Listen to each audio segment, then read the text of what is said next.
Et à côté de ça, au-delà des saisies de l'argent liquide, l'enjeu, c'est pas vraiment ça. Hein. Concernant Noureddine Bongo et sa famille, c'est l'argent qu'ils ont planqué aux îles Vierges et à Dubaï. Et donc l'enjeu, c'est pas ces saisies d'argent liquide. Parce qu'effectivement, là, pour donner des exemples ou pour marquer les esprits, forcément, ça a tout son sens. Mais le plus important est ailleurs. À savoir que Noureddine Bongo Valentin était chargé de centraliser toute la richesse de la famille dans une family office. C'est une espèce de structure financière qui permet de centraliser donc les participations que vous avez dans les grandes sociétés, les actifs que vous avez dans certaines banques, de pouvoir gérer des comptes bancaires directement via cette family office. Et c'est là où se cache toute la richesse de ces gens. Ça, c'était, comme disent les Ivoiriens, peut-être juste pour payer à loco à 16 heures. Mais vous vous rendez compte, je le répète, de l'égoïsme qui a été un trait de personnalité de ces gens? Mais qu'est-ce qu'ils faisaient avec tout cet argent? Qu'elle a commencé à en avoir marre de ces humiliations et qu'il y a eu une espèce de conciliabule au moment du retrait de deuil du patriarche, du grand frère d'Omar Bongo Fidel Ondjoua, où certains cadres, certains hiérarques de l'Andjouri Agnelli, donc le département de Bongoville, ont décidé qu'il était peut-être temps pour eux de bouger. Si Ali Bongo était réélu une troisième fois, c'était laisser le champ libre à avoir une succession dynastique encore, où ce serait donc Noureddine Bongo Valentin qui remplacerait donc Ali, et de ce fait, toute la branche de Pascaline, tous ceux qui étaient délaissés pour compte, auraient totalement tout perdu. De ce que moi j'ai entendu, Pascaline n'était pas à ce conciliabule-là, mais qu'à minima, et je parle au conditionnel, elle aurait donné une demi-bénédiction. En tout cas, elle ne s'y est pas opposée. Les livres d'histoire nous situeront dans quelques années, mais en tout cas, c'est ce que moi j'ai entendu.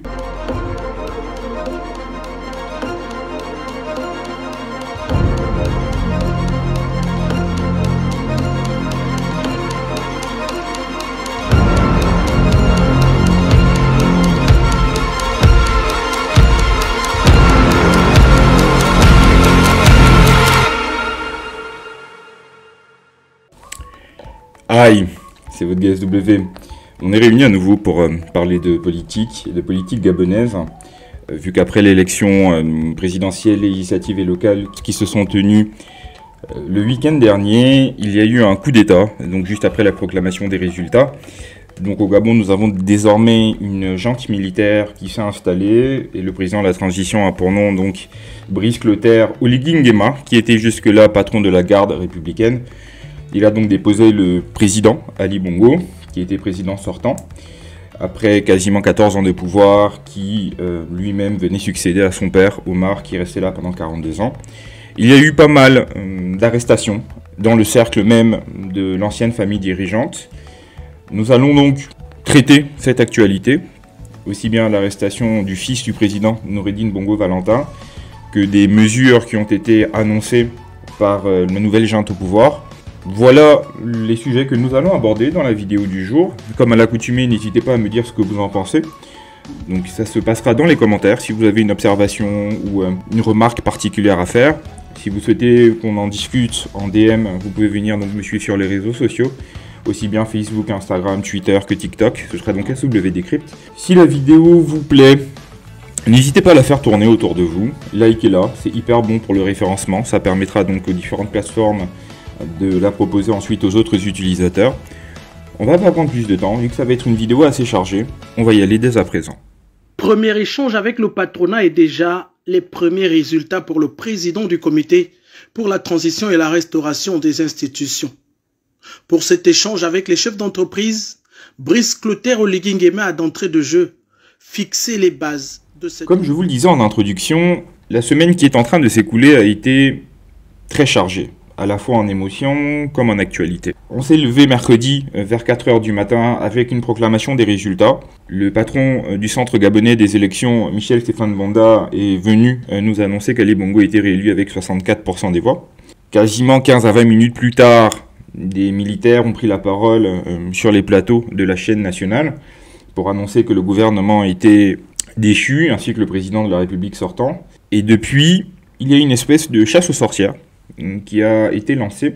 Quand je vois les différents échanges que j'ai pu avoir sur ce sujet, principalement sur Twitter, certains appellent justement cette chasse aux sorcières ou le fait de solder les comptes comme quelque chose de nécessaire.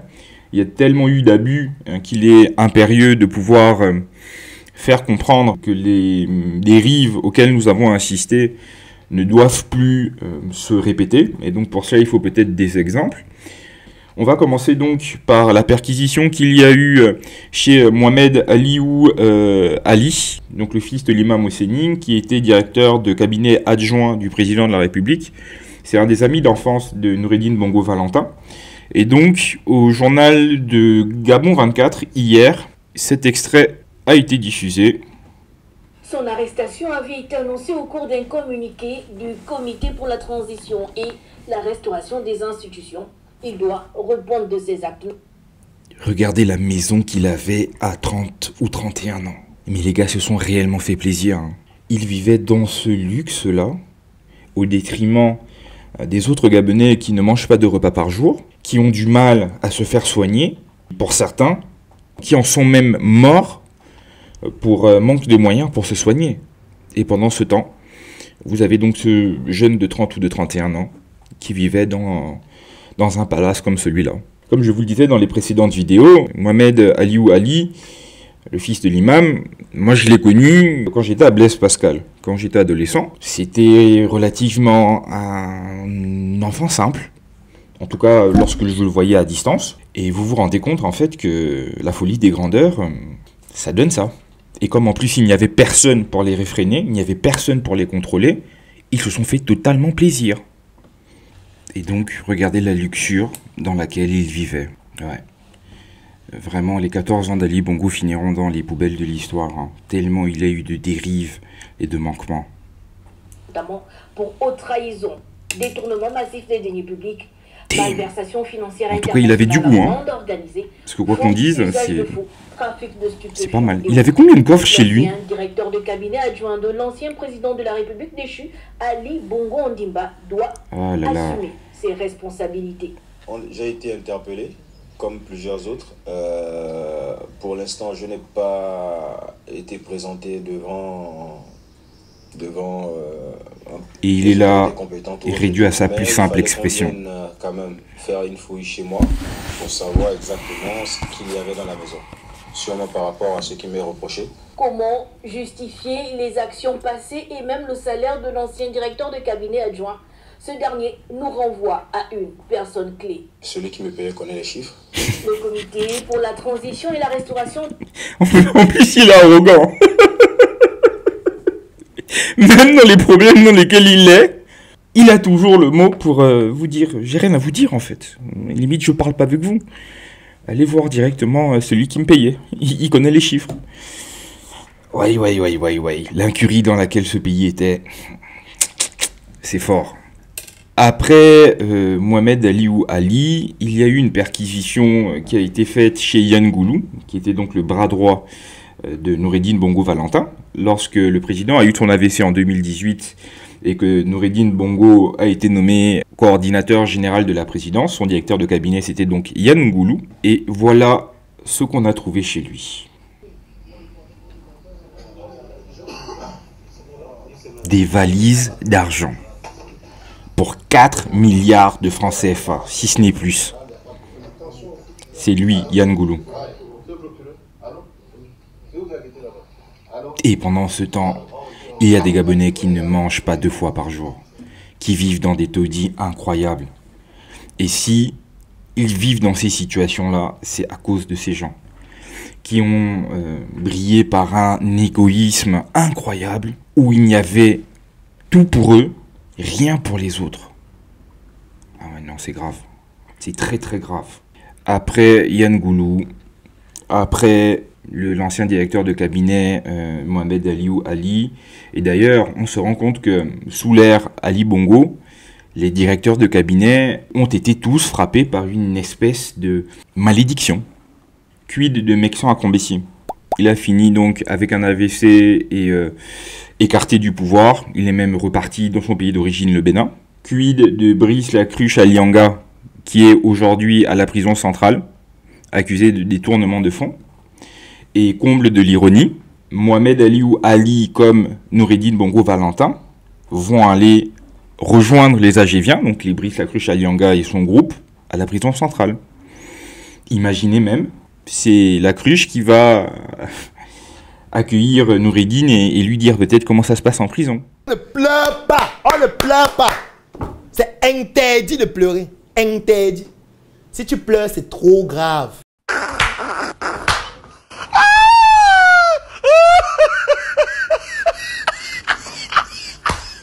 C'est en ça vraiment qu'on se rend compte que, en fait, le régime était en plein délitement. Plus rien n'était géré. Il n'y avait plus de commandant de bord. Ça allait dans tous les sens. On prenait des décisions les plus ahurissantes les unes que les autres. Et donc, ça donne le spectacle auquel on a assisté. Et ça finit par un coup d'État. Les putschistes ont pris la parole hier pour repréciser encore les choses et pour continuer de bien humilier les tenants de l'ancien pouvoir. Donc voilà ce à quoi on a assisté hier au journal de 20h. Libreville auront été très mouvementés. Après l'annonce à l'aube de la prise du pouvoir par l'armée gabonaise, s'en est suivi l'arrestation de plusieurs collaborateurs du président déchu, Ali Bongo Ondimba, et de son épouse, Sylvia Bongo Ondimba. Et donc là, vous avez Noureddine Bongo à gauche, Yann Goulou à droite. Et là, c'est l'aide de camp, ou en tout cas l'agent de sécurité de Sylvia Bongo. On le remontera un peu plus loin dans l'extrait. Regardez la luxure. Des Lexus, des GLE, des pick-up Volkswagen. Des cantines d'argent, difficiles à justifier pour le détenteur. Cette pièce avait été mise à disposition de la cellule. L'agent de sécurité de Sylvia Bongo. Ils ont les clés du coffre, ils entrent. En fait, il y avait des cantines d'argent partout chez eux. Et vous imaginez, si donc on attrape Yann Goulou avec 4 milliards, Sylvia Bongo avec plusieurs milliards, si on va fouiller les résidences d'Ali Bongo, qu'est-ce que ça va être? Si on va fouiller les résidences de Noureddine Bongo Valentin, qu'est-ce qu'on risque d'y trouver si son bras droit avait 4 milliards chez lui? Et à côté de ça, au-delà des saisies de l'argent liquide, l'enjeu, c'est pas vraiment ça. Hein. Concernant Noureddine Bongo et sa famille, c'est l'argent qu'ils ont planqué aux îles Vierges et à Dubaï. Et donc l'enjeu, c'est pas ces saisies d'argent liquide. Parce qu'effectivement, là, pour donner des exemples ou pour marquer les esprits, forcément, ça a tout son sens. Mais le plus important est ailleurs. À savoir que Noureddine Bongo Valentin était chargé de centraliser toute la richesse de la famille dans une family office. C'est une espèce de structure financière qui permet de centraliser donc les participations que vous avez dans les grandes sociétés, les actifs que vous avez dans certaines banques, de pouvoir gérer des comptes bancaires directement via cette family office. Et c'est là où se cache toute la richesse de ces gens. Ça, c'était, comme disent les Ivoiriens, peut-être juste pour payer à loco à 16 heures. Mais vous vous rendez compte, je le répète, de l'égoïsme qui a été un trait de personnalité de ces gens? Mais qu'est-ce qu'ils faisaient avec tout cet argent? Donc c'est la preuve en fait que il y a de l'argent dans ce pays, on peut développer ce pays. L'état de régression dans lequel on était quelque chose qui était choisi et clairement assumé. Le régime déchu n'était là que pour se remplir les poches. Et même si on venait vous dire qu'on a créé des associations, des fondations pour lutter contre la pauvreté, la veuve et l'orphelin, etc., etc., mais c'était de la pipe. La preuve.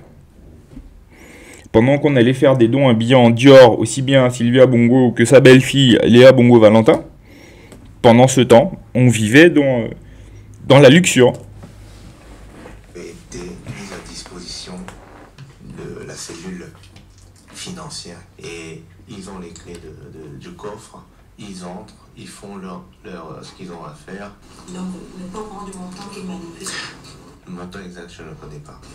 Vous savez quand même à quoi servait cet argent? À quoi servait cet argent, oui.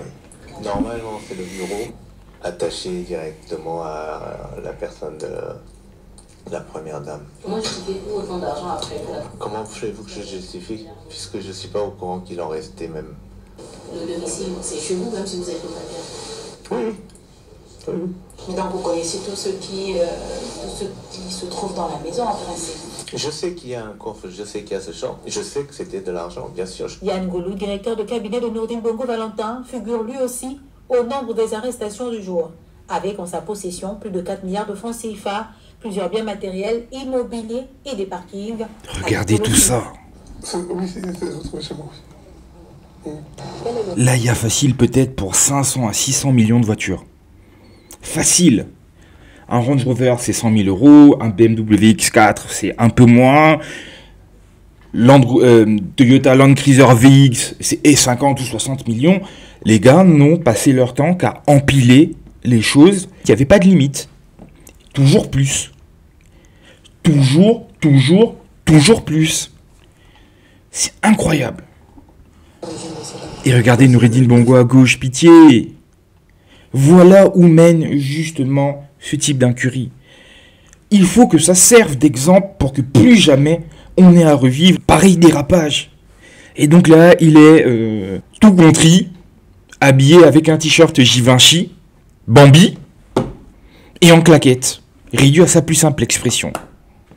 Et c'est en ça qu'on voit que le régime d'Ali Bongo était clairement en train de vivre une période crépusculaire. Parce que tous les 2-3 ans, ça finit comme ça. La cruche a régné pendant combien de temps? À Combissi, combien de temps? Ceux qu'on appelle les collégiens, les amis de Noureddine Bongo et lui-même, combien de temps ont-ils été au firmament? 2-3 ans? Non, ça n'a même pas de sens. C'est pas cohérent pour un sou. Fonds de campagne. Et combien? Je ne sais pas. Je ne sais pas s'ils ont dû compter, je ne sais pas. Et personne ne sait plus rien. On se défausse. Je vais vous dire, c'est des valises. Comme ça, je ne sais pas combien de valises contiennent, donc je ne peux pas vous dire. Je ne sais pas. Ça a été retrouvé dans quelle pièce? Et regardez comment Noureddine Bongo est assis. C'était dans le salon. Dans la pièce, au milieu. Est-ce que vous êtes banque pour justifier? Vous êtes une banque pour justifier ou pas? Non. Enfin, je pense. Et vous voyez, autant il est nécessaire quand même de faire des exemples. J'ai aucun problème pour ça. Mais je trouve quand même que ce voyeurisme, cette façon de les humilier, ne présage rien de bon pour la suite.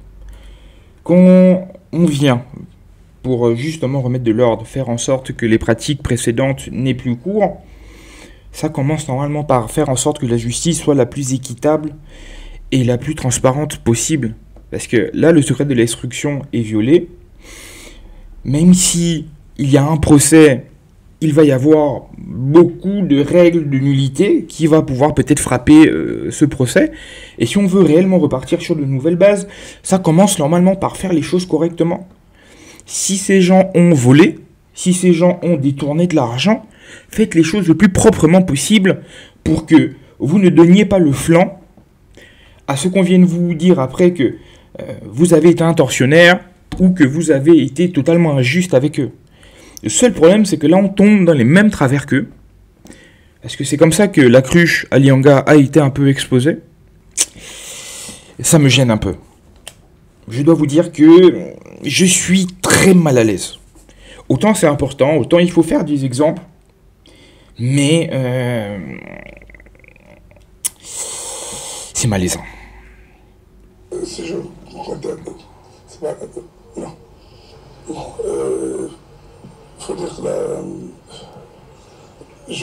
même l'origine du contexte. Le comité pour la transition et la Pitié, il passe son temps à bégayer. là. Et vous voyez, quand on pointait tout ça du doigt, quand on leur disait que vous êtes en train de vous fourvoyer, c'est les mêmes qui pensaient qu'ils avaient la vérité révélée. Et regardez comment Noureddin regarde maintenant son bras droit, qu'est-ce que tu es en train de me faire? Et j'ai bien l'impression que, comme toujours, avec cette famille, on se défausse toujours sur les exécutants. Vous allez voir la fin de la séquence, c'est clairement ça.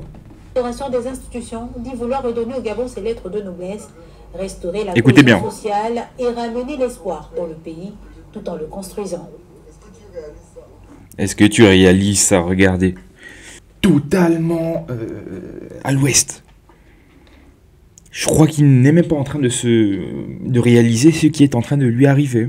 Donc est-ce que tu réalises ça? Limite, qu'est-ce que tu as fait? Tu me mets dans la merde. Mais frérot, c'est pas lui qui te met dans la merde. C'est les choix que tu as faits.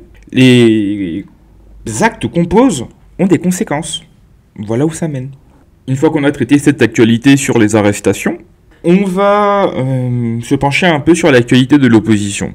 À savoir qu'Alternance 2023, donc le groupement d'hommes politiques qui se sont unis pour avoir un seul candidat, un candidat consensuel, a pris la parole. Voilà ce qu'ils ont dit. Les Gabonais ont massivement choisi le professeur Albert Ondo Ossa Les Gabonais ont massivement choisi le professeur Albert Ondo Ossa pour être le président de la République.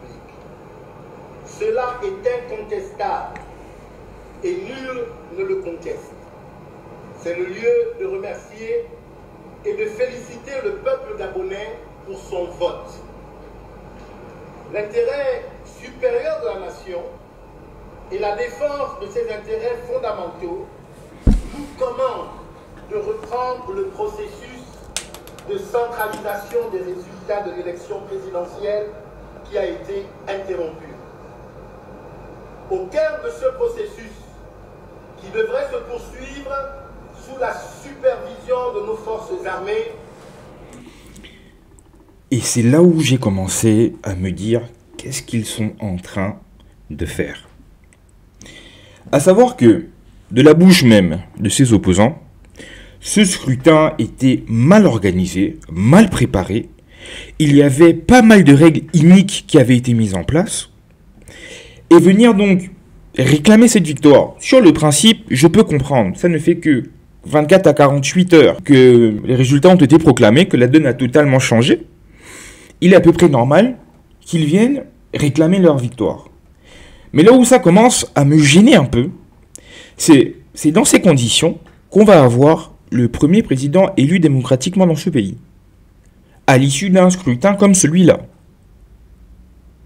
Non mais, pour vous ça a du sens. Réclamer quelque chose qui est limite frapper un peu d'illégitimité parce que les règles ont été biaisées et en plus on reprend le processus électoral sous la supervision de qui? Des militaires? Et donc on accepte de détenir une partie de sa légitimité de l'armée? Pour moi qui suis profondément démocrate, ça me gêne un peu. Parce que normalement, l'armée doit doit suivre les ordres donnés par le président de la République, qui est chef suprême des armées. Mais si on inverse le rapport de force et que vous avez votre légitimité de l'armée, vous allez avoir en fait un fusil sur la tempe quasiment tout le temps. Et c'est en ça que je me dis que cette stratégie n'est pas viable. Elle est tellement pas viable que je ne trouve pas ça très pragmatique. Et j'ai bien l'impression que Albert Ondo Ossa, en tout cas s'il reste dans cette veine-là, il risque d'être en fait un Jean-Ping 3.0, à venir faire espérer encore et encore, et au final, qu'il n'y ait que du vent. Et le gros souci que pose cette stratégie, c'est que les militaires ont pris le pouvoir. Ça, c'est quelque chose sur lequel on ne pourra pas revenir, malheureusement. Et au lieu de venir dépenser toute son énergie et se décrédibiliser en venant se battre pour quelque chose qui est vain, vous allez perdre du temps, vous allez perdre de l'énergie, alors que ce temps et cette énergie, vous pouvez les mettre à profit pour être un contre-pouvoir ou pour pouvoir demander aux militaires de vous donner des gages solides qu'à l'issue de cette transition, on va pouvoir organiser des élections transparentes, équitables et totalement libres. Si jamais ils ont besoin de faire 2 ans, 3 ans ou 4 ans de transition, qu'à l'issue de cette transition, le Gabon soit sur les bons rails pour pouvoir amorcer son développement. Et surtout, pour pouvoir pacifier la scène politique. Et que plus jamais, on ne soit soumis à ces difficultés-là, qu'il y ait un potentat qui passe son temps à changer les règles, à vouloir s'imposer au pouvoir. Et de cette situation que nous sommes en train de vivre, il va falloir qu'on fasse les bons sacrifices, une fois pour toutes, et qu'on n'y revienne plus. De cette conférence de presse d'Alternance 2023, je dois vous avouer que je suis sorti de là un peu circonspect. Attendons de voir comment ils procéderont pour les jours, voire les semaines à venir, mais ils vont devoir très vite changer de braquet. Parce qu'ils ne vont pas pouvoir rester sur cette ligne-là, c'est pas possible. Les militaires ne vont jamais se dédire, ils ne vont jamais repartir dans leur caserne pour dire « Ondo, ça vient t'asseoir ». Ça, c'est fini. Aussi vite on l'aura compris, mieux on se portera. Suite à cette conférence de presse de Mike Joktan, directeur de campagne d'Albert Ondossa, Albert Ondossa a accordé une interview à TV5 Monde et voilà ce qu'il a dit. Albert Ondossa, bonsoir, merci beaucoup d'être avec nous. Vous êtes le candidat de l'opposition, vous estimez avoir gagné cette présidentielle. Première question, elle est simple, hein. Qui est légitime pour diriger la République du Gabon ce soir, vous ou le général Brice Oligui Nguema? Alors il faut situer les choses dans leur contexte. D'abord, ce n'est pas un coup d'État, c'est une révolution du palais. Oligui Nguema est le cousin d'Ali Bongo. Et la campagne, c'était 60 ans de Bongo, c'est trop. Les Bongo ont trouvé qu'il fallait mettre Ali Bongo de côté et poursuivre effectivement le système Bongo PDG. Et ils ont mis Oligui Nguema en avant. Derrière Oligui Nguema, nous savons qui est là. Donc c'est toujours le système Bongo qui est là. Continue, c'est pas un côté. Qui est là? Derrière? Eh bien, derrière Oligui Nguema, il n'y a pas à chercher, c'est Pascaline Bongo qui est là, c'est tout. Ça, ce n'est pas absolument vrai, ou en tout cas, il n'y a rien de factuel qui permet de l'affirmer. En recoupant les différentes informations, je suis allé un peu à la source pour m'enquérir de la situation, parce que il y avait déjà des bruits de couloir dans la famille présidentielle, à savoir que sous Omar Bongo, Pascaline Bongo était un peu la matriarche, c'est elle qui s'occupait principalement des affaires de leur père et de la grande famille. Et lorsqu'Ali Bongo accède au pouvoir, il la met de côté, lui fait vivre des difficultés sans nom, l'humilie. Rappelez-vous par exemple du Agendas Gate, où on a appris que Pascaline Bongo avait un train de vie totalement hors sol sur le dos de l'État gabonais. Et donc, elle vivait entre le Gabon et l'étranger, principalement la France et les États-Unis. Et il paraît qu'elle a commencé à en avoir marre de ces humiliations et qu'il y a eu une espèce de conciliabule au moment du retrait de deuil du patriarche, du grand frère d'Omar Bongo, Fidel Ondjoa, où certains cadres, certains hiérarques de l'Andjouri Agnelli, donc le département de Bongoville, ont décidé qu'il était peut-être temps pour eux de bouger. Si Ali Bongo était réélu une 3e fois, c'était laisser le champ libre à avoir une succession dynastique encore, où ce serait donc Noureddine Bongo Valentin qui remplacerait donc Ali, et de ce fait, toute la branche de Pascaline, tous ceux qui étaient délaissés pour compte, auraient totalement tout perdu. De ce que moi j'ai entendu, Pascaline n'était pas à ce conciliabule-là, mais qu'à minima, et je parle au conditionnel, elle aurait donné une demi-bénédiction. En tout cas, elle ne s'y est pas opposée. Les livres d'histoire nous situeront dans quelques années, mais en tout cas, c'est ce que moi j'ai entendu de différentes sources qui l'attestent. Plus les jours avancent, plus on se rend compte qu'il y a une espèce de rééquilibrage des pouvoirs, ceux qui ont été lésés par la gouvernance d'Ali Bongo, en tout cas au sein de leur famille, voient en l'arrivée de Brice Clotaire Oligui Nguema la chance de pouvoir revenir aux affaires. Quand vous voyez que Marie-Madeleine Bouranso, présidente de la Cour constitutionnelle, va être réhabilitée, vu que les putschistes ont annoncé qu'Oligui Nguema prêtera serment le 4 septembre, donc lundi, et donc il prêtera serment devant Marie-Madeleine Bouranso. Je suppose qu'elle va, en collaboration avec les nouveaux maîtres du pays, mettre en place une charte de la transition. Et ça me fait même dire que les seuls perdants de ce coup d'État, c'est les Bongo Valentin. Et c'est pour ça, par exemple, qu'on humilie autant Noureddine, Bongo Valentin, que sa mère et ses frères et sœurs sont en résidence surveillée. Il se susurre même qu'on pourrait laisser entrouvrir la porte d'un départ d'Ali Bongo pour raison sanitaire chez son frère Mohamed VI au Maroc, peut-être accompagné de sa mère, en lieu et place de sa femme, qui resterait peut-être sur le territoire pour pouvoir répondre de ses actes. Et si ça s'avère vrai, cette histoire, ça voudra clairement dire que on met un point d'honneur à se venger de la gouvernance des Bongo Valentin et qu'on est revenu à l'ancien régime, à l'époque de Bongo Père, où ce sera dorénavant, comme par le passé, les gens du Haut-Ogooué qui reviendront un peu aux affaires. Nguema aura sa marge de manœuvre pour pouvoir quand même réfréner leurs ardeurs et lui permettre de réformer le pays en profondeur. Ça, il n'y a que les mois, voire les années à venir qui nous permettront de nous situer. Et donc Albert Ondoosa, venant le dire comme ça, je ne sais pas si c'est vraiment judicieux. Il n'y a rien de factuel qui lui permet de dire que Pascaline Bongo est derrière. Ce qui est sûr, c'est qu'elle a une influence. Quand vous voyez par exemple que Marc Tchongo, le fils de Gabriel Tchongo, maire de Port-Gentil, ça aussi c'était une autre succession dynastique, à moindre échelle par rapport à Ali et Noureddine Bongo.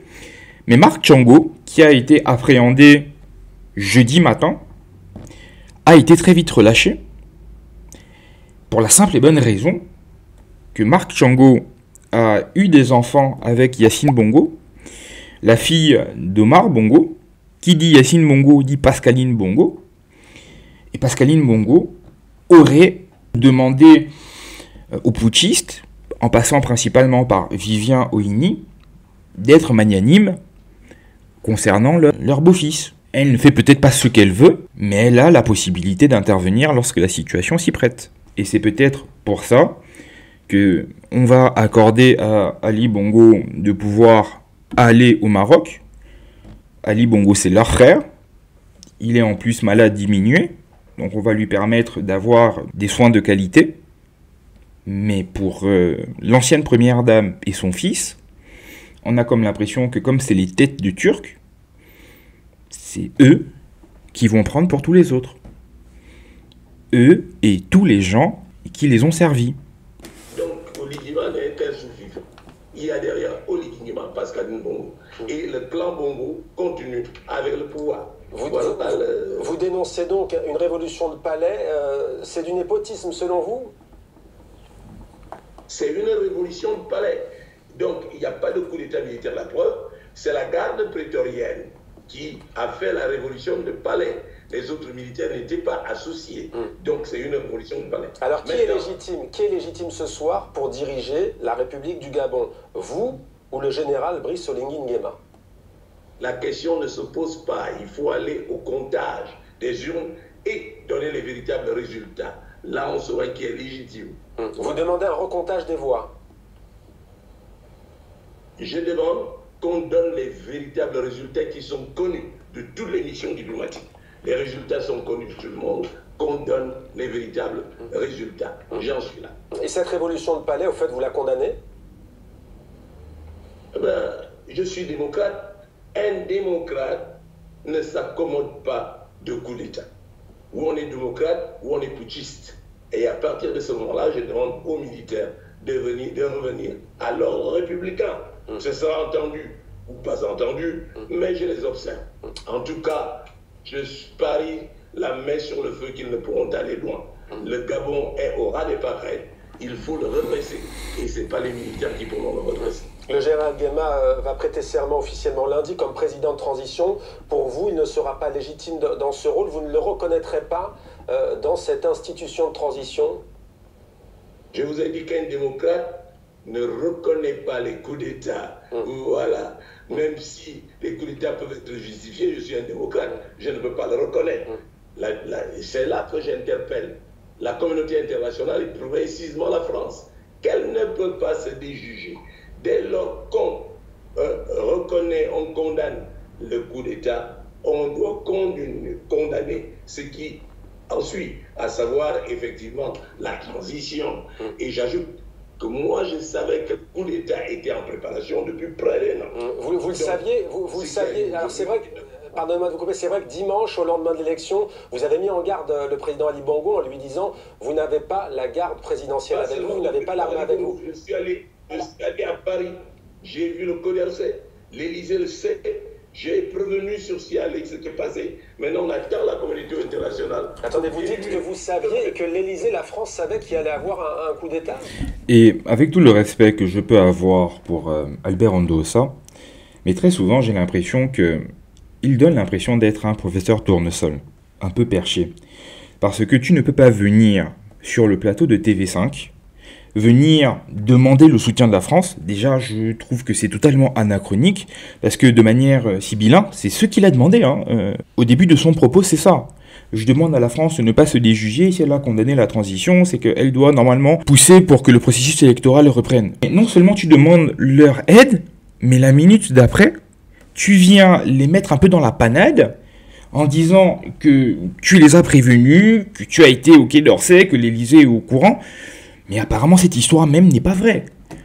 Quand Albert Andossa est venu à Paris, il a été effectivement reçu par un conseiller du Quai d'Orsay, mais juste par politesse, parce qu'il se lançait dans la campagne présidentielle. Il a rencontré des sénateurs de seconde zone, donc personne d'important. Et donc il savait que le coup d'État allait avoir lieu. Mais donc dans ce cas, pourquoi ne l'a-t-il pas dit haut et fort, urbi et orbi, que personne ne puisse l'ignorer et qu'on puisse réellement le noter, et que si ça venait à se produire, on le lui crédite, venir le dire après coup, pour moi, c'est de la pipe. Et je ne comprends pas cette stratégie où on dit quelque chose, on se dédie totalement, parce que là, les Français ne vont pas le trouver comme quelqu'un de sérieux, et même si il voulait avoir à lui tendre la main, avec ce qu'il vient de dire là, c'est terminé. Et je répète, il va falloir qu'on ne reproduise pas les mêmes erreurs que 2016, où on a passé notre temps à courir après des moulins à vent. Des gens ont eu un espoir pour rien. Là, il va falloir être pragmatique. Quelquefois même faire des choix difficiles. Il va falloir peut-être les expliquer, être très pédagogue, pour bien faire comprendre que l'idéal aurait été que ma victoire soit reconnue. Malheureusement, elle ne le sera pas. Il faut qu'on se batte pour que dans 3 ou 4 ans, on puisse avoir les élections les plus transparentes possibles. C'est ça qu'on attend de notre classe politique, pas autre chose. Suite à cette déclaration d'Albert Andossa, hier, le président de la transition, ça fait même bizarre de le dire concernant le Gabon, on a toujours été un pays relativement stable. Donc le général Brice Clotaire Oligui Nguema a reçu les membres du clergé à la présidence. Plus d'une dizaine de leaders des communautés religieuses convoqués ici par le président du comité pour la transition et la restauration des institutions, Brice Clotaire Oligui Nguema. Ces hommes de Dieu sont venus s'enquérir. Et juste après, il y a eu une audience entre le président de la transition et les opérateurs économiques, donc principalement le patronat gabonais, en tête desquels Henri-Claude Ohima et tous les grands patrons du pays. Le premier échange avec le patronat est déjà les premiers résultats pour le président du comité pour la transition et la restauration des institutions. Pour cet échange avec les chefs d'entreprise, Brice Clotaire Oligui Nguema a d'entrée de jeu fixé les bases de cette rencontre. Aujourd'hui, je vous annonce que sur la base de vos propositions, que je retiens prioritairement 4 pour l'instant, que nous allons dans l'immédiat concrétiser sous la supervision directe. Il s'agit du règlement de la dette intérieure par la mise en place du club de Libreville. Même si par le passé, à la DGSS, nous avons enquêté sur le club de Libreville et qu'on a trouvé plusieurs irrégularités. Je le sais parce que j'ai été enquêteur dessus. La restauration de la journée comptable du Trésor pour mettre fin aux petites combines entre copains et coquins.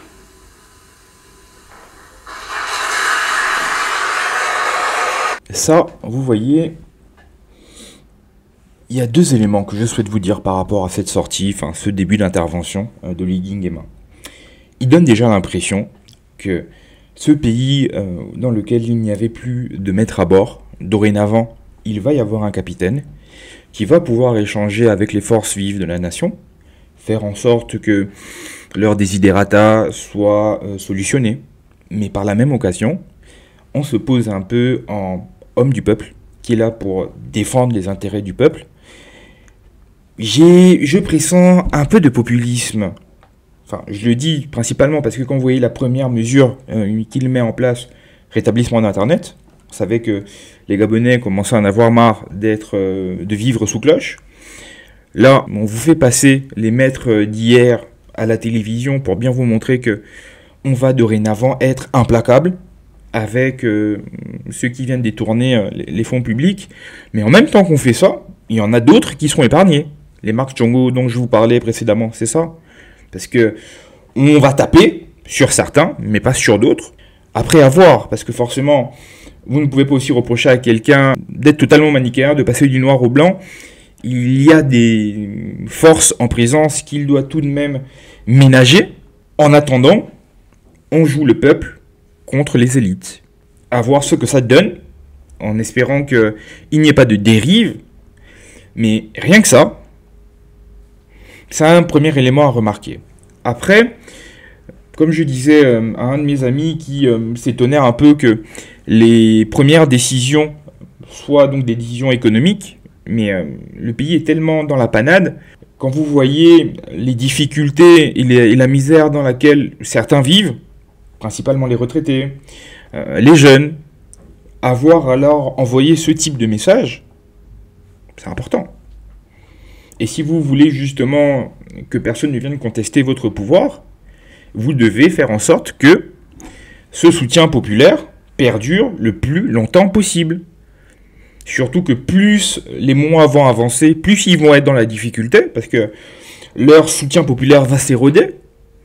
Là, pour le moment, on est encore dans l'euphorie de la chute du tyran précédent. Mais comme il a pu se passer ailleurs dans pareilles circonstances, plus ça va avancer, plus ça va se complexifier. Et quand ça va se complexifier, ils vont avoir besoin de soutien. Ils vont avoir besoin de gens qui pourront leur savoir gré d'avoir solutionné un peu leurs problèmes, ou en tout cas de s'être battus pour eux. Il n'y a que comme ça que moi j'interprète donc cette première sortie de Oligui Nguema. Ensuite, en sa qualité d'acteur économique majeur de notre pays, la Fédération des entreprises donc Henri-Claude Onima, patron de BGFI Bank et patron du patronat gabonais. Et pour la première phase, 4 de ces mesures ont obtenu l'accord du président de transition pour application immédiate. L'appel systématique au système bancaire lorsqu'il s'agira de financer nos projets. Pour que ce soit traçable, et pour qu'il y ait une traçabilité. La mise sous gestion du secteur privé des 2 caisses des prévoyances sociales, tant que sont la CNSS et la CNAMGS. Et ça, vous voyez, ça me gêne un peu, dans le sens où c'est une perte de souveraineté, et limite même ça touche un peu le régalien. Parce que la CNAMGS, c'est la Caisse nationale d'assurance maladie, et la CNSS, c'est pour la prévoyance sociale, donc le paiement des retraites.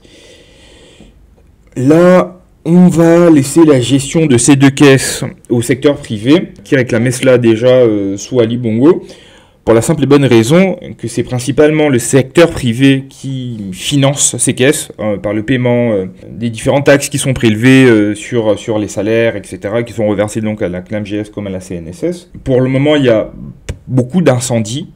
Il faut peut-être accepter que pour un temps, on va procéder comme cela. Ça touche aux régaliens tout de même. Espérons que ça dure le moins de temps possible. C'est réellement une des attributions principales de l'État central. Mais bon, on va procéder comme cela. On va voir ce que ça donne. Et comme j'aime à le dire depuis que cette situation est survenue, on va juger sur pièce. On ne va pas être trop rapide. Je me permets de pouvoir déjà identifier un peu les trous dans la raquette que je vois, de l'angle de vue dans lequel je me positionne. Mais on va pas aller plus vite en besogne. On va leur laisser le temps de s'installer, de dérouler leur gouvernance, et on jugera sur pièce. Afin de mettre un terme à la souffrance de nos compatriotes. Vous voyez, on joue encore le peuple contre les élites. Au cœur de ces décisions, la lutte contre la précarité et les inégalités pour réduire la fracture sociale en République gabonaise. Les retraités vivent mal. Et je veux que ce soit effectif dès maintenant.